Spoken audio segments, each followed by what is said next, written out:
God appears to Gideon and says to Gideon, "You're a mighty man of valor." And when Gideon hears those words, everything in him fights against what God is saying. One, because he's like, man, I'm hiding, brushing weak. Clearly I'm afraid, I'm fearful. And then he goes on this rant. He says, well, if God is really with us, why is all these things happening? Yeah. You know, what happened to all the miracles I heard about? How we came out of Egypt and how we came out of all those things. And God doesn't respond to his complaint. He simply tells him, go in the strength that you have, and I'm going to make you a deliverer. And what that showed me right there is that Gideon's pain was very real. Because here he is, a recipient of repercussions for something he had nothing to do with. And for a lot of us, there's a lot of pain that we go through that we didn't cause. Sometimes we're suffering because of the issues of another. But what that taught me is really the basis for suffering well, and that is that God is present in your pain. Yeah. He is there with you. Yeah. Emmanuel is a real thing. God is with us. And these few things, while I come to a close, the first thing is God's present in pain. Secondly, is when in pain, lament about it. Tell God about it. Yeah. Scripture says, Psalm 62 verse 8, to pour out your heart before God. And so I believe that that is a very biblical thing, to pour out your complaints, your ailings, whatever it is that's pressing you before God. Because when you pour that out before God, then God is able to do something about it. You can only fix the thing that you name. And so lamenting is the very first thing. When you do that, it makes you want to preach. It's good. It's good. There's an entire book called Lamentations. And that's Jeremiah pouring out his heart about like the issue of what's happening. Jesus put it like this: my God, why hast thou forsaken me? That's a lament. Psalm 22, right there on the cross, he pours out his heart before God. But the next thing after lament is, while in pain, look for solutions. That's good. Look for solutions. Lamenting minus looking for solutions breeds complainers.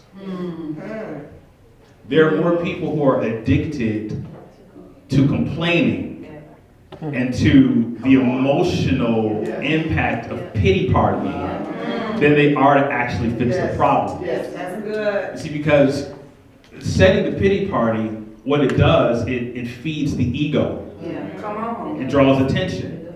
I mean, even when we're online and we talk about our struggles, and some more than others, and you know, that's your thing. Right.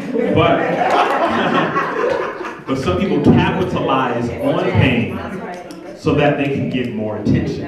All right, so you got to look for solutions so that you don't become addicted to that drug of attention and just kind of being in the midst of that pain, just so, you know, it's just cathartic for me to just fuss and complain and all that stuff. But that thing wears on you. So you got to look for solutions and honestly want to improve. The third thing, I guess this would be the fourth thing here, is to learn.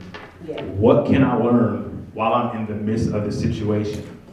Maya Angelou, she says that the things that you can change them. The things that you cannot, you know, ask for the grace to deal with it.